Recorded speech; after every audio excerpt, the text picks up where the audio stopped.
नमस्कार, मैं हूं स्वाति रायना।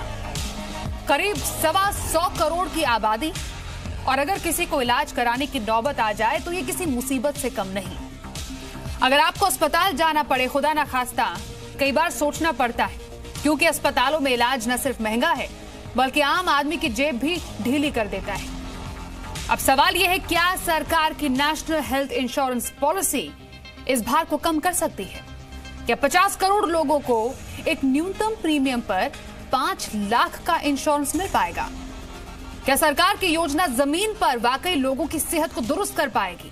तो आज डीएनए मनी में आज हमारा सवाल यही है कि आखिर देश को मोदी केयर नाम की इस पॉलिसी की जरूरत क्यों पड़ी? आज गरीब इंसान के लिए बीमार होना सबसे ज्यादा महंगा है।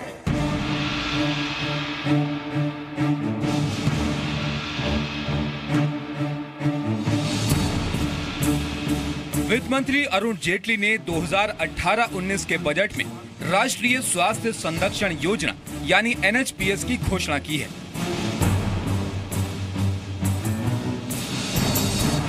इसके तहत 10 करोड़ गरीब परिवारों को 5 लाख रुपए का स्वास्थ्य बीमा उपलब्ध कराने की घोषणा की गई है। लेकिन सवाल ये है कि आखिर ये नौबत क्यों आई? इसके कई कारण हैं और सबसे बड़ा कारण है डॉक्टर और अस्पतालों की कमी। NSSO के मुताबिक 33% प्राथमिक स्वास्थ्य केंद्रों में 20 से कम मरीजों का OPD में इंतजाम और सरकारी अस्पतालों में सर्जरी और डायग्नोस्टिक के लिए लंबी वेटिंग लिस्ट रहती है। 1681 लोगों की आबादी पर सिर्फ एक डॉक्टर उपलब्ध है। अब जरा सोचिए, जिस देश में 125 करोड़ की आबादी हो, वहां हर साल सिर्फ 57,000 डॉक्टर्स ही ग्रेजुएट होते हैं। PG में तो और बुरा हाल है, जबकि PG के लिए 14,500 सीटें उपलब्ध है। सरकारी अस्पतालों का तो और बुरा हाल है। सरकारी अस्पतालों में 2046 लोगों पर सिर्फ एक बेड उपलब्ध है। वहीं डॉक्टर पेशेंट का अनुपात वियतनाम, अल्जीरिया और पाकिस्तान से भी खराब है। ग्रामीण क्षेत्रों के पब्लिक हेल्थ सेंटर्स में 3000 डॉक्टर्स की कमी है। वो तो हमेशा से लगता है, क्योंकि पेशेंट की तादाद दिन ब दिन बढ़ती ही जा रही है। बाजू वाले जो स्टेट्स है, जैसे राजस्थान और मध्य प्रदेश से हम लोग पेशेंट्स रिसीव कर रहे हैं, तो फैसिलिटीज़ ज़्यादा हो वो इच्छनीय है। मतलब जितनी फैसिलिटी है वो भी इस वक्त तो अच्छी है, लेकिन फैसिलिटीज़ हमेशा कम ही पड़ती है, बिकॉज पेशेंट्स की संख्या बहुत है। भारत में भी अभी 8 लाख डॉक्टर्स रजिस्टर्ड हैं, जबकि देश को 2030 तक 20.7 लाख डॉक्टर्स की जरूरत है। तब जाकर 1000 लोगों पर एक डॉक्टर उपलब्ध हो पाएगा। अब इस समस्या का दूसरा पहलू समझिए। भारत अपनी GDP का 1.4% हिस्सा ही हेल्थ पर खर्च करता है। यही वजह है कि जितने मरीज हैं उतने सरकारी अस्पताल और डॉक्टर नहीं है। मजबूरी में लोगों को प्राइवेट अस्पतालों में इलाज कराना पड़ता है और वो बहुत महंगा होता है। महंगे इलाज की वजह से गरीबों या आम मध्यम वर्ग को सबसे ज्यादा दिक्कत होती है और यही वजह है कि सरकार को एक राष्ट्रीय स्वास्थ्य नीति को लाना पड़ा है, जो कम से कम 5 साल इंश्योरेंस देगी ताकि लोगों को महंगे इलाज से मुक्ति मिल सके। लेकिन इसके साथ ही सरकार को मेडिकल इंफ्रास्ट्रक्चर को भी ठीक करना होगा, डॉक्टर और मरीज के अनुपात को बढ़ाना होगा और वहीं सरकारी अस्पतालों की संख्या को भी बढ़ाना होगा। भारत में जनसंख्या जितनी तेजी से बढ़ रही है, वैसे ही बीमारियों की संख्या भी तेजी से बढ़ रही है। भारत में करीब 6.5 करोड़ लोग तो डायबिटीज से ही पीड़ित हैं। करीब 30% बच्चे कुपोषण के शिकार हैं। वहीं 25% बच्चे 5 साल से कम उम्र में डायरिया और निमोनिया से मरते हैं।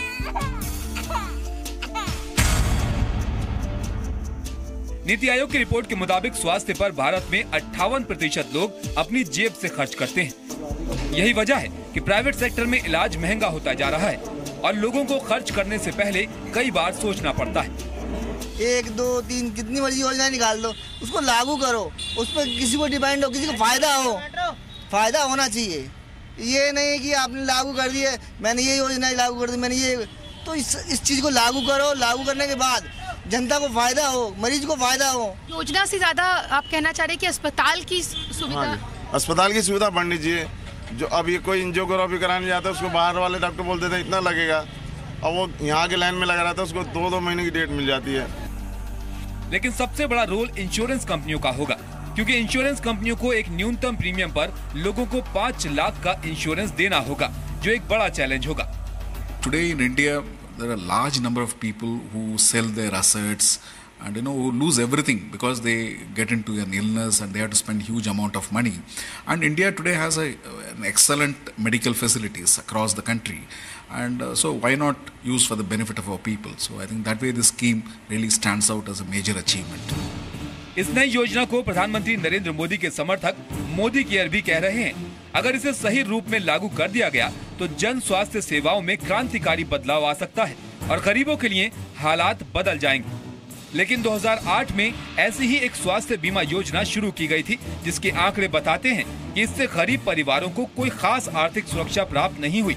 ये योजना 13 करोड़ लोगों को कवर करती है। ऐसे में मोदी केयर को कामयाब बनाने के लिए सरकार को बहुत कुछ करना होगा। हालांकि इस बजट में 2000 करोड़ का प्रावधान किया गया है, लेकिन इसके लिए कम से कम 11,000 करोड़ की जरूरत होगी। हालांकि सरकार ये दावा कर रही है कि सेस से इसकी भरपाई हो जाएगी, लेकिन आलोचकों का कहना है कि 5 लाख के इंश्योरेंस के लिए सरकार को महंगा प्रीमियम चुकाना होगा, जिसके लिए कोई इंतजाम नहीं किया गया है। Report DNA money. क्या आपको पता है, देश इलाज पर होने वाले खर्च की वजह से हर साल देश के 6 से 7 करोड़ लोग गरीबी में फंस जाते हैं, और ये बिल्कुल सच भी है। लेकिन सवाल यह है, क्या ये स्थिति बदल पाएगी? वैसे सरकार ने साल 2018 के बजट में 10 करोड़ परिवारों को हेल्थ इंश्योरेंस देने की घोषणा कर दी। सरकार का दावा भी है कि इससे करीब 50 करोड़ लोगों को फायदा होगा, लेकिन कैसे? इस रिपोर्ट से समझिए। मोदी केयर से सुधरेगी देश की हेल्थ, सही इलाज से बचेगी गरीबों की जान, 50 करोड़ लोगों को मिलेगी हेल्थ सुरक्षा। 10 करोड़ परिवार यानी 50 करोड़ लोगों को 5 लाख रुपए प्रति वर्ष हॉस्पिटलाइजेशन की सुविधा ये सरकार उपलब्ध करवाएगी। यूं तो वित्त मंत्री अरुण जेटली ने इस बार के बजट में कई तरह की स्कीम का ऐलान किया, लेकिन सबसे ज्यादा चर्चा में रही मोदी केयर यानी नेशनल हेल्थ प्रोटेक्शन स्कीम। इस योजना के तहत देश के 10 करोड़ परिवारों यानी करीब 40% आबादी को हेल्थ इंश्योरेंस की सुविधा मिलेगी। इस स्कीम के तहत एक परिवार के सभी सदस्यों को 5 लाख रुपए का बीमा कवर मिलेगा। इस हेल्थ केयर प्रोग्राम के लिए केंद्र और सभी राज्य मिलकर फंडिंग करेंगे। केंद्र और राज्यों की फंडिंग का अनुपात 60-40 का होगा। 5 लाख रुपए का बीमा कवर लेने के लिए सालाना 1000 से लेकर 1200 रुपए का प्रीमियम देना होगा। इसके बाद कोई भी परिवार 5 लाख रुपए तक का इलाज किसी भी सरकारी या प्राइवेट अस्पताल में करा सकता है। इस नमो केयर के तहत लगभग 10 करोड़ परिवार जो आर्थिक दृष्टि से जिनको मदद की आवश्यकता है, और 10 करोड़ परिवार का मतलब हुआ लगभग 50 करोड़ लोग, उनको हम 5 लाख रुपए का जो हेल्थ कवरेज दे रहे हैं। ये दुनिया का सबसे बड़ा हेल्थ प्रोग्राम है, हेल्थ कवरेज है। 1.5 लाख सब सेंटर्स को हम वेलनेस सेंटर में परिवर्तित कर रहे हैं। उसी तरीके से ट्यूबरकुलोसिस के पेशेंट को हम न्यूट्रिशनल सपोर्ट के लिए आर्थिक सहायता दे रहे हैं। ये सब ऐसे कदम हैं जिससे कि स्वास्थ्य के जगत में एक मूल चूक परिवर्तन आएगा। दरअसल इस योजना को मोदी केयर अमेरिकी राष्ट्रपति बराक ओबामा द्वारा शुरू की गई हेल्थ केयर योजना ओबामा केयर की तर्ज पर कहा जा रहा है। राष्ट्रपति बराक ओबामा की पहल पर अमेरिका की स्वास्थ्य सेवाओं में बड़े बदलाव किए गए थे, जिसे अमेरिका के हेल्थ केयर सिस्टम में अब तक का सबसे अहम बदलाव माना गया था। इसका अहम पहलू ये था कि स्वास्थ्य सेवाओं पर किए जाने वाले खर्च में कमी आए, कानूनी अधिकार के तहत स्वास्थ्य बीमा का दायरा बढ़े और कम कीमत पर लोगों को इंश्योरेंस मुहैया कराया जाए। राष्ट्रपति बराक ओबामा ने मार्च 2013 में patient protection and affordable care act यानी PPACA पर हस्ताक्षर किए थे। इसी तर्ज पर देश के गरीब लोगों को अच्छी स्वास्थ्य सुविधा प्रदान करने के लिए इस स्कीम को शुरू किया गया है, और सरकार का दावा है कि ये दुनिया की सबसे बड़ी हेल्थ प्रोटेक्शन स्कीम होगी। This is the first time in India that a budget is totally focused in a big way on health and education. His health insurance scheme covering about 10 crore families, 50 crore Indians, is the largest insurance scheme in the world. But more important than that is that it takes the money on insurance on health from 30,000 to 5 lakhs. 30,000 to 5 lakhs, 17x increase. And what it does is, in India we have 8 crore families going down the poverty line because they are not able to provide tertiary health care. This insurance scheme will take care of that. And secondly, it will put a huge pressure on private sector to perform in an efficient manner with responsibility. अब सवाल उठता है कि इस योजना के दायरे में कितने लोग आएंगे। दरअसल 10 करोड़ परिवार या करीब 50 करोड़ की वो आबादी इसके तहत आएगी जिन्हें 2011 के सामाजिक आर्थिक जातिगत जनगणना में वंचित की श्रेणी में रखा गया है। ये आधार से लिंक्ड एक कैशलेस सुविधा होगी और लाभार्थी देश में कहीं भी पैनल में शामिल किसी भी प्राइवेट या सरकारी अस्पताल में इलाज करा सकेंगे। नीति आयोग के गणित के मुताबिक इस योजना से हर साल केंद्र पर 10 से 12 हजार करोड़ रुपए का बोझ आएगा। नीति आयोग को उम्मीद है कि लोगों की संख्या ज्यादा होने के कारण इंश्योरेंस कंपनियों की तरफ से बहुत कम प्रीमियम पर ये सुविधा उपलब्ध हो सकेगी। वो है यूनिवर्सल हेल्थ कवरेज की कि 10 करोड़ परिवारों को मतलब 50 करोड़ लोगों को अब एक सालाना 5 लाख रुपए का कवरेज मिलेगा। इससे बड़ी बात क्या हो सकती है? आप समझिए कि हमारे जो गरीब हैं, जो हमारे मजदूर हैं, जो मेहनत कश हैं, जो लोअर मिडिल क्लास के लोग हैं, उनको इससे कितनी, वो सारे के सारे अभी तक 85% मेडिकल का खर्चा अपनी जेब से करते थे और अब वो सारा का सारा जो है वो उनको सरकार उसका पूरा उसका जो है वो भुगतान कर देगी, रिइंबर्समेंट कर देगी या उनको इंश्योरेंस मिल जाएगी। इससे बड़ी बात तो आप समझ ही नहीं सकते कि इससे कितनी बड़ी राहत आम आदमी को मिली है। और आप देखिएगा कि ये जो आम आदमी है और जो एक इस मुल्क में एक नई ऊर्जा इससे पैदा हो जाएगी, क्योंकि इससे बड़ा कदम मेरे ख्याल में इस देश में पिछले इतिहास में मैं नहीं समझता कि लिया गया है। पीएम मोदी और वित्त मंत्री के सामने प्रेजेंटेशन देने से पहले नीति आयोग ने तमाम राज्यों की ऐसी योजनाओं और दूसरे देशों में इससे मिलती जुलती योजनाओं पर गहराई से अध्ययन किया था। 2018-19 के बजट में राष्ट्रीय स्वास्थ्य बीमा योजना के लिए सिर्फ 2000 करोड़ रुपए आवंटित हुए हैं, जिसका शुरुआत में इस्तेमाल नेशनल हेल्थ प्रोटेक्शन स्कीम को लागू करने में किया जाएगा। सरकार को इस स्कीम को शुरू करने के लिए 5 से 6 हजार करोड़ रुपए की जरूरत होगी। NHPS पहले से चल रही राष्ट्रीय स्वास्थ्य बीमा योजना की जगह लेगी, जिसे 2008 में गरीबी रेखा से नीचे BPL परिवारों के लिए शुरू किया गया था और इसके तहत सालाना 30,000 रुपए का हेल्थ कवर मिलता था। भले ही सरकार की ये योजना अभी शुरू होनी बाकी है, लेकिन अगर इसका ठीक तरह से क्रियान्वयन किया गया तो देश में लाखों लोगों को बेहतर स्वास्थ्य मिलेगा। Report DNA money. वैसे मोदी सरकार ने साल 2018 के बजट में जिन योजनाओं का ऐलान किया है उनमें से ज्यादातर गरीबों और किसानों के लिए है। ऐसे में कहा यह भी जा रहा है कि 2019 में होने वाले चुनाव की तैयारियों के लिए भी ये योजनाएं लाई गई हैं। वैसे वजह जो भी हो, लेकिन नेशनल हेल्थ प्रोटेक्शन स्कीम को लागू कर पाना खुद में एक बड़ा टास्क जरूर होने जा रहा है। ऐसे में हम DNA मनी में उन चुनौतियों की बात भी करना चाहते हैं जो मोदी केयर को लेकर सामने आ सकती हैं।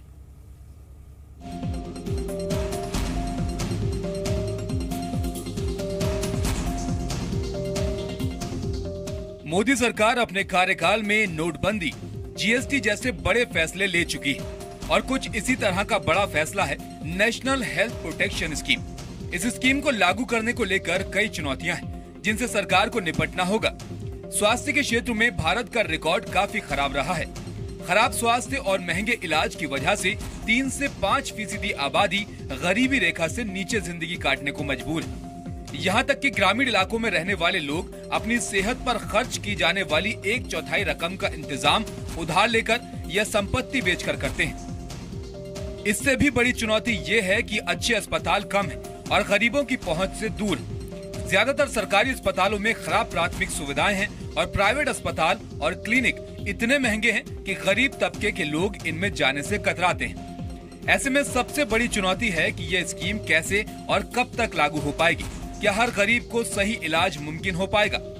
हालांकि वित्त सचिव हसमुख अढ़िया ने इसे 6 महीने में लागू करने की बात कही है, लेकिन ये भी कहा कि इस योजना से जुड़ने वाले तमाम कर्मचारियों को ट्रेनिंग देनी होगी। फिर 10 करोड़ परिवारों से जोड़ना और उनका डेटा और पेपर्स को सत्यापित करना आसान काम नहीं है। ऐसे में ये भी हो सकता है कि 10 करोड़ परिवारों का टारगेट इस साल पूरा ही ना हो पाए। तो 10 करोड़ फैमिली के सब मेंबर इसमें कवर्ड होंगे और एक फैमिली को कभी भी अगर जरूरत पड़ी साल के दौरान तो सेकेंडरी या टर्सरी बीमारी के लिए कोई सर्जरी करानी है, 2 दिन से ज़्यादा हॉस्पिटलाइजेशन हो, तो जैसे हम इंश्योरेंस ले रहे हैं वैसी बात है ये। तो एम्पेनल्ड हॉस्पिटल होंगी, उस एम्पेनल्ड हॉस्पिटल में से कोई भी हॉस्पिटल में जाके वो बिना कोई पैसा चुकाए वो उसका ट्रीटमेंट करा सकते हैं, आधार कार्ड देके अपना। और वो लिस्ट हॉस्पिटल के पास होगा ACCC बेनिफिशियरी में किसका नाम है, तो सिर्फ हॉस्पिटल को इतना ही चेक करना होगा कि भाई ACCC बेनिफिशियरी है या नहीं है, और अगर है तो उसका आधार कार्ड नंबर भी होगा उनके पास, हॉस्पिटल के पास, तो आधार नंबर से उनका अंगूठा लेके उनको ट्रीटमेंट शुरू की जा सकती है। और इसका पूरा खर्चा या तो प्रीमियम या तो इंश्योरेंस कंपनी मॉडल से कर सकते हैं या सरकार ट्रस्ट मॉडल से भी कर सकती है, तो वो पूरा खर्चा ये सरकार ले लेगी उसका प्रीमियम का। अब बात करते हैं दूसरी चुनौती की। दूसरी चुनौती है बीमा में होने वाले खर्च को लेकर। वित्त मंत्री अरुण जेटली ने अभी इस योजना के लिए 2000 करोड़ रुपए का आवंटन किया है। हालांकि सरकार का अनुमान है कि इस योजना पर करीब 11 से 12,000 करोड़ रुपए खर्च होंगे। ऐसे में सरकार ने राज्यों को भी इसमें शामिल किया है और 60% हिस्सा खुद वहन करने के बाद 40% बोझ राज्य सरकारों पर जाएगा। ऐसे में सवाल उठता है कि क्या राज्य सरकारें इसमें भागीदारी करेंगी, क्योंकि इससे राज्यों पर भी अतिरिक्त वित्तीय बोझ बढ़ेगा। तीसरी चुनौती है मेडिकल सेक्टर का लचीला सिस्टम। दरअसल सरकार की कोशिश है कि इस स्कीम के जरिए ज्यादा से ज्यादा गरीबों को फायदा मिले, लेकिन अच्छी गुणवत्ता वाले निजी अस्पताल या तो बड़े शहरों में है या कस्बों में। ऐसे में ये देखना भी मुश्किल है कि भारत के दूर दराज इलाकों में रह रहे सबसे गरीब लोगों को नई बीमा योजना के तहत अच्छे अस्पतालों में किस तरह इलाज मिलेगा। तो योजना के बारे में ये बोला जा सकता है कि ये सरकार की जिम्मेदारी है कि जो उसके देश की जनता है उसको कम से कम इलाज तो अवेलेबल कराए। अब इलाज में 2 चीज़ें, एक तो इंफ्रास्ट्रक्चर है कि नहीं है, दूसरा पैसा। तो सरकार ने पैसे की बात तो कर दी कि हम एक सपोर्ट दे देंगे इंश्योरेंस का, लेकिन इंश्योरेंस लेके हम जाएं कहाँ। एक गांव का आदमी, उसको शहर तक आने का रास्ता नहीं मालूम है कि शहर में हमें कहाँ जाना है, कैसे जाना है, रेफ़र कौन करेगा, उसको रिसीव कौन करेगा। तो ये सब पेचीदगियाँ आज भी चलती हैं, आने वाले समय में भी चलेंगी। तो अभी बहुत सारे खुलासे होने बाकी हैं। जैसा कि सरकार ने बोला है कि अगले 6 महीने हम ड्राफ्टिंग करेंगे और इसका एक आउटकम निकाल के देंगे कि हम कैसे करने वाले हैं, किन बीमारियों पे फोकस होगा, सभी प्रकार की बीमारियों पे फोकस होगा। अब पेशेंट को कार्ड लेके जाएगा तो एक बड़ा अस्पताल उसको इमीडिएट एडमिट करेगा कि नहीं करेगा, फॉर्मेलिटीज़ क्या होंगी, तो बहुत सारी चीज़ें हैं। जब ये सामने आएंगी तो इसकी रेलिवेंस मालूम पड़ेगी कि ये योजना वास्तव में कोई बहुत मजबूत योजना है या कुछ और है। बहुत शॉर्ट है इंडिया में, 1 डॉक्टर पर 1000 पेशेंट्स की नीड है, लेकिन हम वो भी नहीं कर पा रहे हैं। अगर 24 कॉलेजेस है तो 3 कॉन्स्टिट्यूएंसीज के बीच में 1 मेडिकल कॉलेज खुलेगा। ये अच्छी बात है, लेकिन इसमें ये भी देखना होगा कि वापस डॉक्टर्स यहाँ से डिग्री लेके ड्रेन नहीं हो आउट ऑफ इंडिया। वो कंट्रोल कैसे रखेंगे, अभी वो गवर्नमेंट को आगे सोचना है। इतना बड़ा यूनिवर्सल इंश्योरेंस कवरेज दिया है to cover more than 10 crore families, which will cost huge to the government, but I think this इस लेवल का हेल्थ केयर स्पेंडिंग बिल्कुल रिक्वायर्ड था, बिकॉज आज की तारीख में जो कॉमन मैन है, जो लोअर मिडिल क्लास है, वो सबसे ज़्यादा सफ़र कर रहे हैं। एक और बात जो लोगों को परेशान कर सकती है, दरअसल गरीबों की जेब पर काफी बोझ बाहरी खर्चों से भी पड़ता है। मसलन डायग्नोस्टिक टेस्ट, फॉलो अप, सामान्य दवाएं, ऑपरेशन के बाद की देखभाल, सेवाएं बहुत महंगी हैं। ऐसे में क्या इस बीमा से सारे कवर लोगों को मिलेंगे? क्योंकि सिर्फ अस्पताल का खर्च मिलने से मरीजों पर बाहरी खर्चों के चलते वित्तीय बोझ बना ही रहेगा। अब चूंकि इस योजना में ऑपरेशन या हॉस्पिटल में एडमिट करने के लिए रेफर करने वाले डॉक्टर्स और अस्पताल की भूमिका भी होगी और सरकारी पैसा है, तो ये भी डर है कि कहीं NRHM जैसा हाल ना हो। कहीं पैसे के लालच में अगर किसी डॉक्टर या अस्पताल ने बीमा कंपनियों से हाथ मिला लिया तो दिक्कत हो सकती है। फिर भी आधार कार्ड से लिंक होने के चलते सरकार को इस घपले को रोकने में आसानी होगी। ऐसे में इससे जुड़ी अनियमितताओं की, कम पढ़ी लिखी जनता और निजी अस्पतालों की मनमानी को लेकर सरकार को ठोस सिस्टम बनाना होगा। हालांकि अगर ये सब होता है तो ये स्कीम देश के लिए गेम चेंजर साबित हो सकती है। हालांकि इस योजना में आने वाली चुनौतियों को लेकर विपक्ष ने सरकार पर हमला बोल दिया है। ऐसे जब प्रधानमंत्री मोदी ने लोकसभा में भाषण दिया तो कहा कि वो देश के गरीबों की चिंता करते हैं। अगर विपक्ष के पास इस नेशनल हेल्थ प्रोटेक्शन बीमा योजना को लेकर और कोई अच्छा सुझाव है तो वो खुद इसके लिए समय देने के लिए तैयार है। मैं हैरान हूँ, देश के गरीब को स्वास्थ्य सुविधा मिलनी चाहिए कि नहीं मिलनी। गरीब पैसों के अभाव में इलाज करवाने नहीं जाता है, वो मृत्यु को पसंद करता है, लेकिन बच्चों के लिए वो कर्ज छोड़ करके जाना नहीं चाहता है। क्या ऐसे गरीब निम्न मध्यम वर्ग के परिवार की रक्षा करने का निर्णय गलत हो सकता है क्या? हाँ, आपको लगता है कि इस प्रोडक्ट में कोई बदलाव करना है, अच्छे पॉजिटिव सुधार लेकर के आइए। मैं स्वयं समय देने के लिए तैयार हूं ताकि देश के गरीबों को 5 लाख रुपया तक सालाना खर्च करे, उसके काम आए सरकार। लेकिन आप उसके लिए भी इस प्रकार के बयानबाजी कर रहे हैं। नवंबर में जी बिजनेस ने एक मुहिम शुरू की थी प्राइवेट अस्पतालों में लंबे चौड़े बिल के खिलाफ, और उस समय इस तरह के कई मामले सामने आए थे। यहाँ तक कि नेशनल फार्मास्यूटिकल प्राइसिंग अथॉरिटी ने बाकायदा एक नोटिस जारी किया था, जिसमें बताया गया कि किस तरह अस्पताल महंगी दवाएं और सिरिंज बेचते हैं। ऐसे में सरकार के सामने एक अच्छी योजना है जिससे देश की सूरत और स्वास्थ्य दोनों बदल सकते हैं। लेकिन जिन चुनौतियों का जिक्र हमने डीएनए मनी में किया है, उनसे निपटना भी सरकार के सामने बड़ी चुनौती है। Report DNA money. तो हमने आपको तमाम रिपोर्ट्स यहाँ पर दिखाई कि अब तक कैसी स्कीम्स आ चुकी हैं। जिस स्कीम की हम बात कर रहे हैं मोदी केयर, उससे कैसे लोगों को फायदा होगा, क्या चुनौतियां सामने है, कैसे इसको इम्प्लीमेंट किया जा सकता है। लेकिन सबसे बड़ी बात, अब कुछ आंकड़ों के जरिए हम आपको ये समझाना चाहेंगे कि भारत में आखिरकार इंश्योरेंस क्यों जरूरी है, क्यों हम ये कह रहे हैं कि भारत में हर किसी को इंश्योरेंस चाहिए। वजह यह है कि 2014 में प्रति 1044 लोग अस्पताल में भर्ती हुए। ये साल पिछले 3-4 साल के आंकड़े हम आपको दिखा रहे हैं यहाँ पर। और साथ 2014 में ही 42% लोग सरकारी अस्पताल में गए। सरकारी अस्पतालों में इन 42% लोगों ने इलाज कराया। फिर एक साल बाद यानी साल 2015 में 58% लोगों ने निजी अस्पतालों में इलाज कराया। जो प्राइवेट अस्पतालों में जाने के लोगों की जो आंकड़े हैं वो ज्यादा है। 2004 से लेकर 2014 10 सालों के बीच इलाज का खर्च 176% बढ़ा है। खर्चा लगातार बढ़ता जा रहा है इलाज का, इसलिए सरकार ने सोचा सबके लिए इंश्योरेंस पॉलिसी जरूरी है। और जो लोग अपना इलाज नहीं करा पाते हैं उनके लिए, खासतौर पर वो गरीब तबका, ये इंश्योरेंस पॉलिसी जो है वो अपने आप में एक जो बहुत बड़ा हेल्थ प्रोटेक्शन पॉलिसी है उसका ऐलान इस बार के बजट में किया गया है। लेकिन सबसे बड़ा सवाल यहीं पर खड़ा होता है जो डीएनए मनी में हमने दर्शकों से भी पूछा है अपने अलग अलग सोशल मीडिया प्लेटफॉर्म से, कि क्या आपको लगता है कि मोदी केयर के बाद सस्ता इलाज मिल पाएगा, अफोर्डेबल हो पाएगा आपके लिए इलाज? इस पूरे शो के दौरान आप हमें इस पर जवाब दे सकते हैं। अपने जवाब के लिए ABC हाँ नहीं या कह नहीं सकते के जरिए आप हमें अपना आंसर दीजिए और शो के अंत में हम आपको इसका जवाब देंगे। तरीका आप देख पा रहे हैं, ZBP अपना जवाब ABSE और फिर हमें 57575 पर या फिर ट्विटर पर @ZBusiness या फेसबुक हैंडल हमारा जो है वो @ZBusiness ऑनलाइन पर भी आप अपनी राय हमें भेज सकते हैं। और इस वक्त हमारे साथ जो कुछ खास मेहमान जुड़े हैं, सबसे पहले आपसे परिचय करा दें। इस वक्त हमारे साथ स्टूडियो में मौजूद हैं अशोक अग्रवाल जी, जो कि एक हेल्थ एक्टिविस्ट है। अशोक जी, बहुत स्वागत है डीएनए मनी में आपका। हमारे साथ अभी पुनीत साहनी जी हैं, AVP and product head SBI general insurance. क्योंकि एक बहुत बड़े इंश्योरेंस पॉलिसी की बात हो रही है, 50 करोड़ लोगों के 5 लाख सालाना इंश्योरेंस मिलेगा। इस पर पुनीत हमें बहुत ही अच्छे ढंग से कुछ समझा पाएंगे और जैसे जैसे हम शो में आगे बढ़ेंगे कुछ और खास मेहमान हमारे साथ जुड़ेंगे। जिससे पहले मैं पुनीत आपके पास आऊं, मैं अशोक अग्रवाल जी आपसे सवाल यहाँ पर रखूंगी आपके सामने। As a health activist definitely आपने कई पॉलिसीज भी देखी होंगी, उन्हें स्टडी किया होगा, हमारे देश में हेल्थ सेक्टर की क्या स्थिति है इसको भी समझा होगा, और आपके पास कई शायद स्टडीज भी होंगी, केस स्टडीज भी होंगी, और इस पर आपने काफी गहन शायद डिटेल में देखा भी होगा। मोदी केयर जिसकी हम बात करें, यहाँ पहले कई योजनाएं सामने आई थी।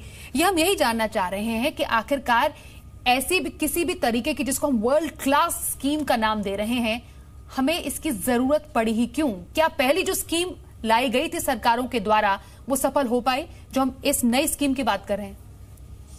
देखिए, देश में जरूरत यह है कि एक तो यूनिवर्सल बेसिस के ऊपर ट्रीटमेंट मिलना चाहिए और सभी को अवेलेबल होना चाहिए है?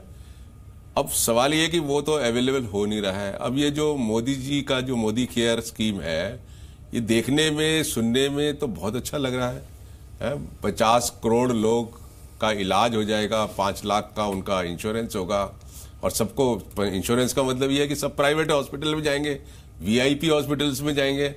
लेकिन रियलिटी ये है, अगर हम देखते हैं कि ये एक तरीके से जुमला है, और ये जो 2019 में जो इलेक्शन आ रहा है ना, ये उसके लिए एक जो है ना, उन्होंने एक मतलब एक भेजा है जनता को, एक मैसेज देने की कोशिश करी है कि देखो हम आपके लिए कितनी चिंता करते हैं। मुझे तो इनकी ना इंटेंशन पे भी डाउट लगता है, और उसका कारण ये है कि आप देखिए जो इन्होंने नेशनल हेल्थ पॉलिसी बनाई थी, ड्राफ्ट जिसमें बनाया था, उसमें ये लिखा था जैसे राइट टू एजुकेशन एक्ट के अंदर स्टेट सब्जेक्ट को कॉन्करेंट लिस्ट में लाएंगे, उसके बाद हम जो है इसको फंडामेंटल राइट बनाएंगे, उसके बाद एक्ट बनाएंगे। वो जब फाइनल उन्होंने पॉलिसी बनाई तो सब ड्रॉप कर दिया। क्वेश्चन ये है नहीं, लेकिन अशोक जी, मतलब कहने का मतलब ये हुआ, मतलब जो हम आपके जवाब से समझ रहे हैं कि ऐसी कोई स्कीम क्या होनी ही नहीं चाहिए, जिस तरीके से इसको इतना बढ़ा चढ़ाकर अगर इसे वर्ल्ड क्लास एक स्कीम का नाम दिया जा रहा है जो शायद पहले कभी नहीं देखी गई और भारत में जिसकी शुरुआत की गई है, उसका कोई तो मकसद होगा। क्वेश्चन ये है ना कि वर्क कैसे करेगा। आप ये देखिए कि ये जो है ना, ये सिर्फ प्रमोट और सपोर्ट कर रहा है प्राइवेट प्लेयर्स को। जो हमें आज जरूरत है वो है कि हमारा जो पब्लिक हेल्थ सिस्टम है उसको हम स्ट्रेंथन करें। अभी हम अगर देखेंगे तो जो इनकी स्कीम है वो 1.5 लाख रुपया इसके अंदर करोड़ खर्चा की जरूरत है। और वो खर्चा कहां से आएगा, वो पैसा कहां पे है? और अगर आपके पास पैसा है तो आप मतलब पब्लिक हेल्थ सिस्टम को क्यों नहीं इंप्रूव करते? पब्लिक हेल्थ सिस्टम को दुरुस्त करना ये अभी नीड ऑफ द आवर है, इसको कैसे एड्रेस किया जाएगा, ये सर आपका कहना है। अशोक जी, मैं पुनीत सानी के पास जाऊंगी क्योंकि ये इंश्योरेंस सेक्टर से बिलोंग करते हैं। अब क्योंकि हम गरीब परिवारों के 5 लाख के इंश्योरेंस की बात कर रहे हैं यहाँ पर पुनीत, सबसे पहला सवाल यही आता है कि आखिरकार इस इंश्योरेंस का प्रीमियम कैसे दिया जाएगा, क्योंकि जब आप हेल्थ इंश्योरेंस लेते हैं आप प्रीमियम भी देते हैं, न्यूनतम प्रीमियम की तो बात हो रही है, लेकिन क्या इंश्योरेंस कंपनीज इसके लिए तैयार हैं?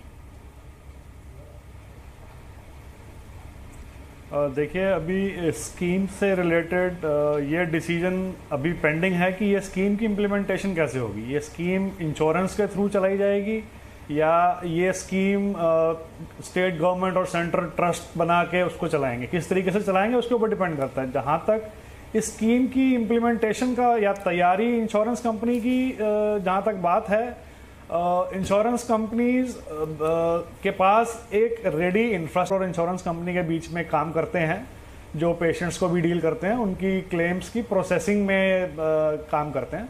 तो उस तरीके की एजेंसीज इंश्योरेंस कंपनी के पास हैं। आज आप देखें तो रजिस्टर्ड करीब 30 थर्ड पार्टी एडमिनिस्ट्रेटर्स हैं जो इसके लिए काम कर सकते हैं। तो इंश्योरेंस कंपनीज तैयार हैं। जहाँ तक बात है प्रीमियम की, देखिए उसमें जो न्यूनतम प्रीमियम की बात की जा रही है उसमें एक ही चीज देखने वाली है कि गवर्नमेंट इसकी इंप्लीमेंटेशन अपनी साइड पे कैसे करती है। कि इंश्योरेंस स्कीम लेके आप उसे चला तो सकते हैं, लेकिन उसके साथ साथ आई थिंक एक हेल्थ रेगुलेटर गवर्नमेंट अगर लेके आए जिसमें कि ट्रीटमेंट प्रोटोकॉल का ऑडिट हो सके, ट्रीटमेंट प्रोटोकॉल फॉलो हो सके। आज सेट तो है लेकिन फॉलो नहीं होता ट्रीटमेंट प्रोटोकॉल।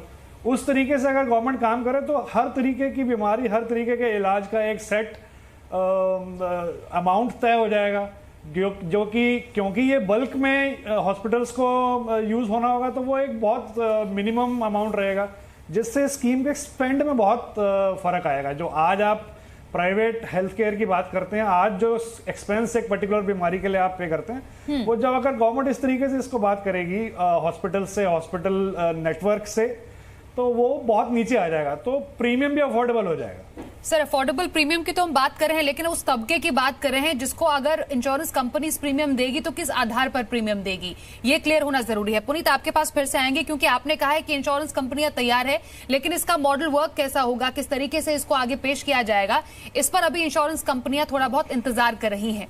हमारे साथ डॉक्टर रवि मलिक भी जुड़ गए हैं, सीएमडी है मलिक रेडिक्स हेल्थ केयर के। डॉक्टर मलिक, आपका बहुत स्वागत है डीएनए मनी में। क्योंकि हम बात कर रहे हैं एक ऐसी हेल्थ प्रोटेक्शन स्कीम की जो कि जिसको वर्ल्ड क्लास स्कीम बताया जा रहा है, मोदी केयर हम इसको बता रहे हैं।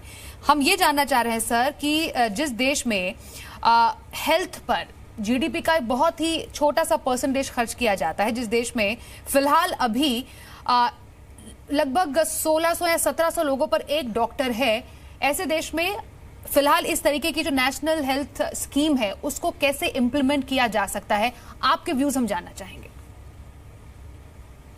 देखिए, 2-3 चीजें मैं बताना चाहूंगा। मोदी जी ने बड़ी अच्छी सोच की है कि स्वस्थ भारत और समृद्ध भारत को मिला दिया है कि अगर भारत समृद्ध होना चाहता है उसे स्वस्थ होना पड़ेगा। ये चीज तो बहुत अच्छी सोच है। और ये भी बड़ी अच्छी बात है कि उन्होंने कहा है कि 10 करोड़ परिवारों को 5 लाख रुपए की इंश्योरेंस देंगे, यानी कि लगभग अगर हम औसतन देखें 5 व्यक्ति भी अगर एक परिवार में लगाएं तो 50 करोड़ लोग इंश्योर हो जाएंगे 5 लाख की बीमारी के लिए। लेकिन इसमें एक थोड़ी सी विडंबना जरूर आती है, वो ये आती है अगर इसमें से केवल 2% लोगों ने भी क्लेम कर लिया 5 लाख करोड़, अगर 2% फैमिलीज ने भी क्लेम कर लिया, जो कि डेफिनेटली ये क्लेम्स आएंगे ही आएंगे, इतनी तमाम तरह की बीमारियां हैं, तो इसका अमाउंट 1 लाख करोड़ बन जाएगा, जो कि बहुत बड़ा अमाउंट है खर्च इलाज के ऊपर। चलो हम ये भी करते हैं कि डेफिनेटली गवर्नमेंट जब बल्क में करेगी, हॉस्पिटल नेटवर्क्स वगैरह से नेगोशिएट करेगी, सब कुछ होगा, कुछ कॉस्ट कम होगी, लेकिन फिर भी ये बहुत बड़ा अमाउंट है। ये किस तरह से लागू होगा? मैं तो ये कहता हूं कि ये अगर 50% भी लागू हो गया तो ये एक बहुत बड़ी एक क्रांति हो जाएगी, बहुत बड़ी रिवोल्यूशन हो जाएगी। जबकि वैसे तो ये सरकार पूरे ढंग से ही इंप्लीमेंट करेगी, लेकिन अगर ये आधा भी इंप्लीमेंट हो गया, आप इमेजिन कीजिए हमारे देश की अगर 50% आबादी को 50 करोड़ को अगर आपने इंश्योर कर दिया 5 लाख से, तो बीमारी तो प्रैक्टिकली परेशान किसी को व्यक्ति को कर ही नहीं पाएगी। लेकिन इसकी इंप्लीमेंटेशन में बड़ी दिक्कत है। इंश्योरेंस एजेंसीज जो है वो किस तरह से इसके अंदर वो प्रीमियम वगैरह डिसाइड करेंगे, और सबसे बड़ी चीज है इतने लोगों का इलाज करने के लिए इंफ्रास्ट्रक्चर भी होना चाहिए। एब्सोल्युटली सर, कितना रियलिस्टिक लगता है डॉक्टर मलिक? होने चाहिए। एब्सोल्युटली सर, आप कह रहे हैं कि ठीक है अगर हो जाएगा तो बहुत अच्छा है, चैलेंजेस बहुत है। जिससे पहले मैं अशोक जी के पास जाऊंगी, बिल्कुल एक शब्द में रियलिस्टिक कितना लगता है आपको सर डॉक्टर मलिक?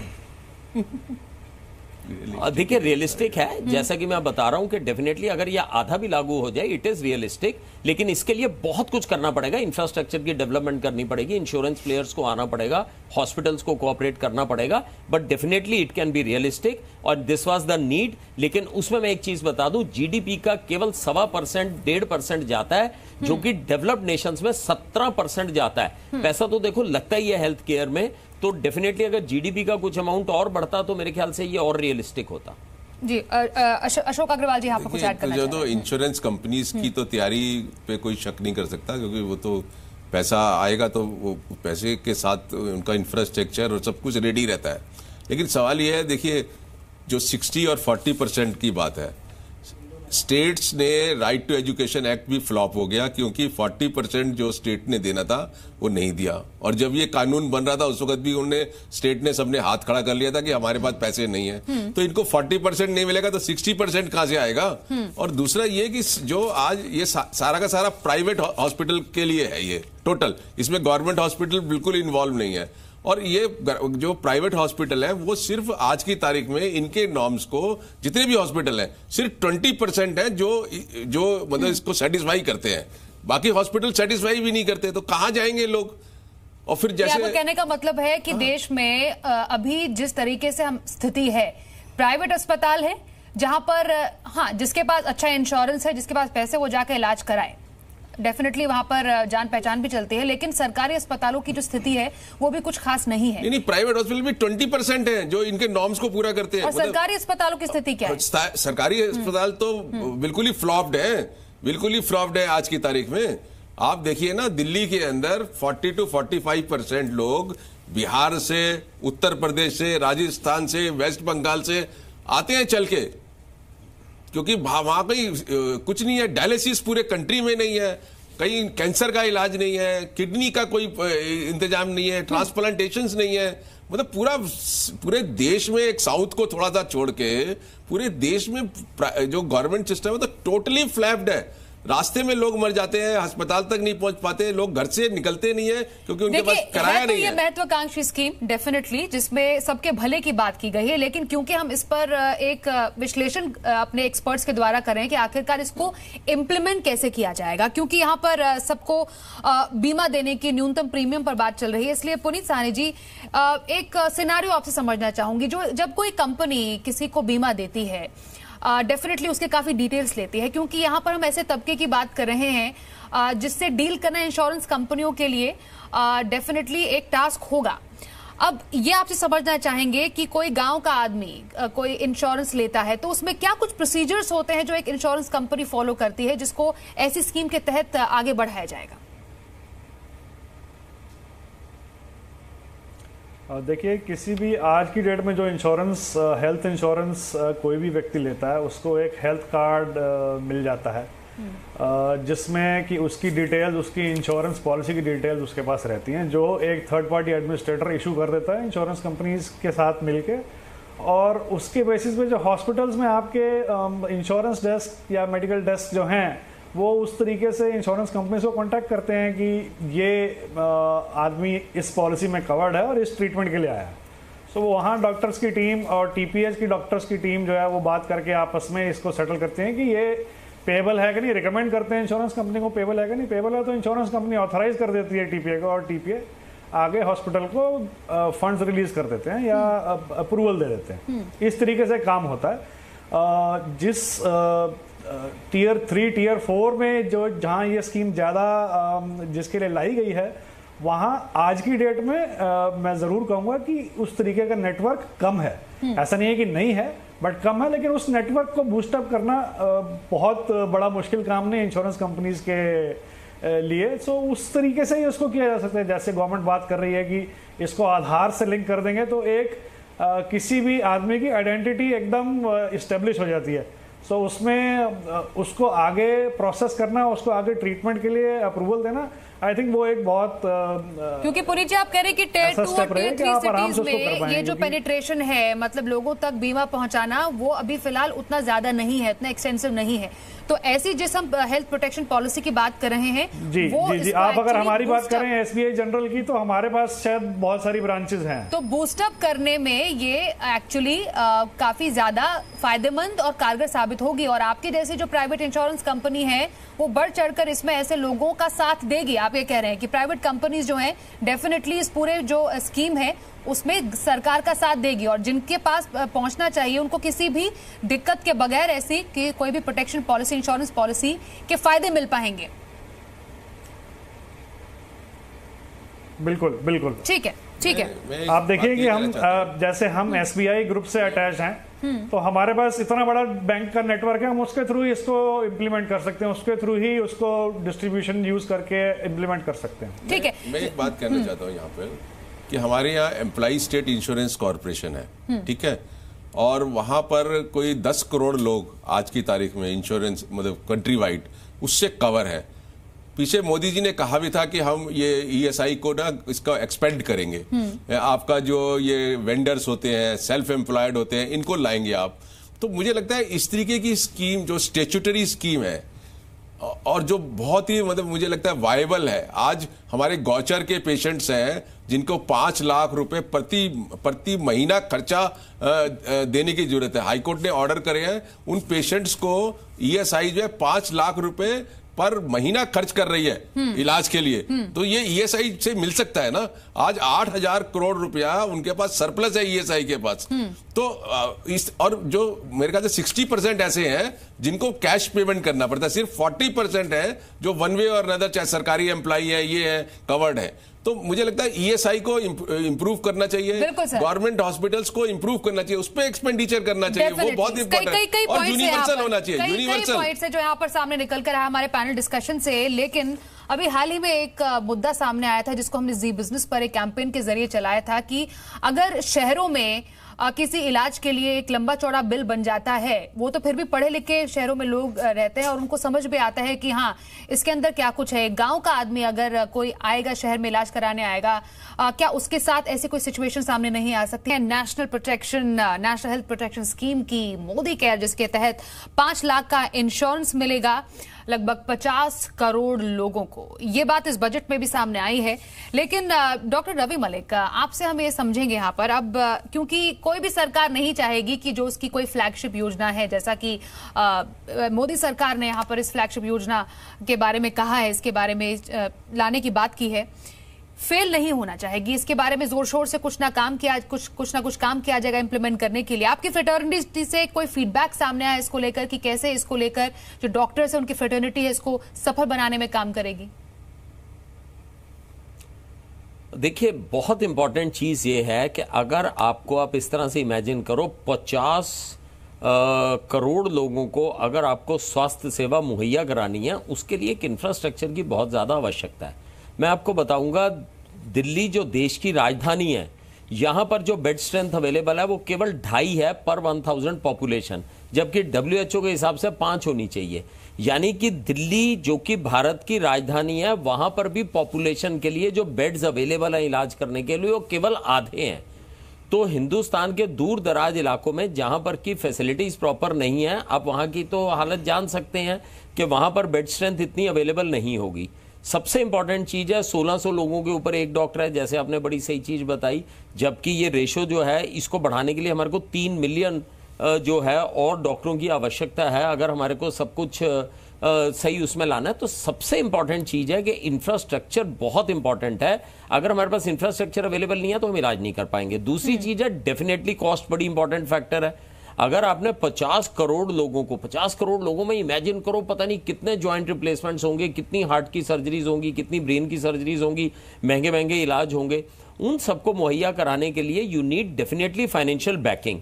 अब 1.25 या 1.5% के GDP में से कितना पैसा उसमें निकल के लग सकता है वो है डेफिनेटली। एक चीज मैं फिर बताऊंगा, ये बड़ी अच्छी पहल है, बड़ी अच्छी शुरुआत है, और अगर ये आधी अधूरी भी इंप्लीमेंट होती है, मैं कह रहा हूं 50 करोड़ नहीं 25 करोड़ लोगों की भी अगर इंश्योरेंस प्रॉपरली वो हो जाती है तो ये एक बहुत बड़ी बात होगी। दूसरी चीज, सरकार ने एक बड़ी अच्छी पॉलिसी और इस बार बजट में अनाउंस की है कि ये 1.5 लाख वेलनेस सेंटर्स लाएंगे कम्युनिटी में। ये एक बहुत अच्छी पहल है। लोगों को अपनी कम्युनिटी में ही अगर वेलनेस सेंटर्स मिल जाएं जहां पर की छोटी छोटी बीमारियों के इलाज हो जाएं तो उससे बहुत फर्क पड़ने वाला है। जो बड़े टर्शरी केयर हॉस्पिटल्स हैं, जो बड़े बड़े हॉस्पिटल्स हैं, उनके ऊपर लोड कम हो जाएगा, रश कम हो जाएगा और लोग जो हैं बिना कम्यूट किए अपनी कम्युनिटी के अंदर ही इलाज करा लेंगे। अगर 1.5 लाख वेलनेस सेंटर आ जाते हैं तो उससे भी बहुत ज्यादा फर्क पड़ जाएगा। प्रिवेंटिव हेल्थ और लोगों की हेल्थ के ऊपर इफेक्ट पड़ेगा। तो ये एक मल्टी प्रोंग अप्रोच है। लेकिन सरकार की एक बात में बहुत शाबाशी है कि हेल्थ हमेशा बैक सीट लेती रही है, लेकिन इस बार सरकार ने हेल्थ को एक बहुत तवज्जो दी है। ये एक बहुत अच्छी बात है और डेफिनेटली इसको पहल किया है तो ये कुछ ना कुछ सक्सेस होगी और अगले साल से इसको और ज्यादा सक्सीड करेंगे। तो आने वाले टाइम में आज 50 करोड़ लोग अगर इंश्योर हो जाते हैं, आने वाले टाइम में 100 करोड़ इंश्योर हो गए तो हेल्थ की प्रॉब्लम्स ही खत्म हो गई। सर, आपने कहा कि इसमें सरकार की मंशा बहुत अच्छी है, बस इसको इंप्लीमेंट करने की देर है। वेरी क्विकली डॉक्टर मलिक, क्योंकि हमने हाल ही में केस दिए हैं कि प्राइवेट अस्पतालों के कुछ ऐसे केसेस सामने आए हैं जहां पर फायदा भी उठाया गया है। कई ऐसे केसेस में जहां पर एक गरीब मरीज है जिसको ज्यादा अवेयरनेस नहीं है, ज्यादा पढ़ लिख नहीं सकता, कहीं उसका फायदा तो नहीं उठ जाएगा सर? देखिए, definitely black sheeps are there in every profession और उसके लिए डेफिनेटली सरकार को थोड़ी सी रेगुलेशन करनी चाहिए और सरकार ने अब कुछ रेगुलेशंस जो हैं वो स्ट्रिक्ट भी किए हैं हॉस्पिटल्स के ऊपर। तो अगर रेगुलेटरी अथॉरिटीज ठीक से उसको देखती हैं तो ऐसा नहीं है कि जो है मरीज जो है, जो अनपढ़ मरीज है, उसको एक्सप्लॉइट किया जा सकता है। रेगुलेटरी अगर बॉडीज आती हैं, रेगुलेटरी मैकेनिज्म्स आते हैं और पैकेजेस फिक्स हो जाते हैं तो डेफिनेटली जो है, जो गरीब मरीज है या जो शायद उतना ज्यादा पढ़ा लिखा नहीं है, उतना अवेयर नहीं है, उसको एक्सप्लॉइट करना इतना आसान नहीं है। बहुत सारे फोरम्स हैं सरकार की रेगुलेटरी यहाँ पर बॉडी की होनी बेहद जरूरी, जैसा आप डॉक्टर मलिक कह रहे हैं। लेकिन अशोक जी, यहाँ पर क्योंकि हम बात करें सुविधा की बात अलग हुई और कवर देने की, यहाँ पर सरकार ने कहा है कि 50 करोड़ लोग कवर होंगे। चलिए, सुविधा की बात हुई, यहाँ तो बड़े से बड़े अस्पताल में लोग चले जाते हैं, वहां उसके साथ धोखा हो जाता है। लेकिन यहाँ पर मंशा पर सवाल नहीं उठाया जा सकता है। अब ऐसा तो नहीं है ना कि 50 करोड़ लोगों को कवर मिला है, सारे बीमार पड़ के वो अस्पतालों में चले जाएंगे। सवाल उठाया जा रहा है क्योंकि आपने जो अपना पब्लिक हेल्थ सिस्टम है उसको इंप्रूव करने की कोई कोशिश नहीं करी है। और दूसरा ये कि तो ये जो मोदी केयर है, ये तो मुझे लग रहा है हवाई है एक तरीके से। आप एक अभी डॉक्टर मलिक बात कर रहे हैं रिप्लेसमेंट, हिप रिप्लेसमेंट या और कैंसर की, तो 5 लाख तो कम पड़ जाएंगे। फिर क्या करेगा वो आदमी? 5 लाख लेकर भी आता है अस्पताल में और इलाज 15 लाख का होता है, तो 10 लाख कौन देगा उसका?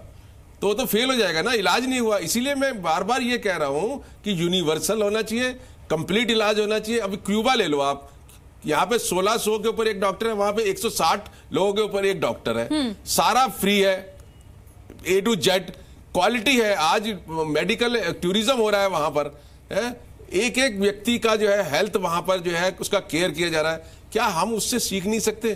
क्या हम अपना पब्लिक सिस्टम ठीक नहीं कर सकते? हमारा पैनल है, हर कोई अलग अलग फील्ड से है, वो एक दूसरे से डेफिनेटली एक मत से डिफर भी कर सकते हैं क्योंकि अलग अलग राय हैं। लास्ट कमेंट पुनीत जी आपसे मैं लेना चाहूंगी अब, क्योंकि एक बहुत बड़े हेल्थ प्रोटेक्शन स्कीम की बात हो रही है जिसमें इंश्योरेंस कंपनीज का एक बड़ा रोल हो सकता है। कुछ चैलेंजेस आप यहाँ पर देख रहे हैं जिनको दूर करने की जरूरत है? वेरी क्विकली 2 पॉइंट्स आपकी तरफ से। देखिए, एक ही चैलेंज है, चैलेंज नहीं कहूँगा, एक ही चीज़ है जिसके ऊपर शायद इंश्योरेंस कंपनी की तरफ से काम करना जरूरी है। वो टियर 3 टियर 4 सिटीज़ में अपनी रीच और अपना इंफ्रास्ट्रक्चर सेटअप कर लें, क्योंकि ये तो टियर 3 टियर 4 सिटीज़ के लोगों के लिए ही स्कीम ज़्यादा आएगी। तो वहाँ पर आपको अपना सेटअप रखना पड़ेगा, अपना इंफ्रास्ट्रक्चर रेडी रखना पड़ेगा, हॉस्पिटल्स के साथ टाई अप रखना पड़ेगा, शुरू करना पड़ेगा जी, ताकि आप इंस्टेंटली स्कीम की इम्प्लीमेंटेशन में तुरंत फायदा दे पाएं। ऐसा ना हो कि आप स्कीम में पार्टिसिपेट तो कर रहे हैं पर आपकी रीच इम्प्लीमेंटेशन सबसे बड़ा पॉइंट यहाँ पर है, क्योंकि कुछ लोगों ने यह भी कहा था कि लागू तो कर दिया, लेकिन जिन लोगों तक फायदा पहुंचना चाहिए फायदा तो पहुंचे। लेकिन हाँ, सरकार ने एक बहुत बड़ी पहल जरूर की है। डॉक्टर रवि मलिक, पुनीत साहनी और अशोक अग्रवाल जी हमारे साथ जुड़ने के लिए बहुत बहुत शुक्रिया आप लोगों का। आपने अपने अपने पॉइंट से अपनी राय सामने रखी है। कुल मिलाकर हमने जो आज डीएनए मनी में समझा है उसके बारे में हम आपको बताएं, तो उससे पहले जरा लोगों की राय भी बता दें कि आपको लगता है मोदी केयर के बाद इलाज सस्ता हो पाएगा? 55% लोगों का फिलहाल मानना है कि जल्दबाजी है कहना, शायद इलाज अभी सस्ता ना हो पाए। इसमें जो डगर है काफी ज्यादा दूर है, काफी लंबी है। 45% लोगों का मानना है कि हाँ, इलाज सस्ता होगा, क्योंकि हाँ और ना में सिर्फ 10% का अंतर है। उम्मीद यही करते हैं कि सरकार जल्द से जल्द इसको इम्प्लीमेंट करे और ये इलाज जो सस्ता है सब तक पहुंचे। लेकिन डीएनए मनी के समरी का वक्त भी हो गया है कि हमने क्या समझा आज इस पूरी डिस्कशन से। ये तो तय है कि अगर सरकार गरीबों के लिए इस इंश्योरेंस पॉलिसी को सही तरीके से लागू कर पाई तो देश की सूरत तो बदल जाएगी, लेकिन इसके लिए बीमा के साथ साथ बेसिक इंफ्रास्ट्रक्चर मजबूत करने की जरूरत भी है, और खास तौर पर राज्य और केंद्र के बीच एक कोऑर्डिनेशन यानी समन्वय के साथ इस पॉलिसी का गलत इस्तेमाल ना हो, ये भी एक बहुत बड़ी चुनौती है। तो फिलहाल हमें दीजिए इजाजत, कल फिर से लौटेंगे एक नए मुद्दे के साथ। तब तक के लिए नमस्कार और आप देखते रहिए जी।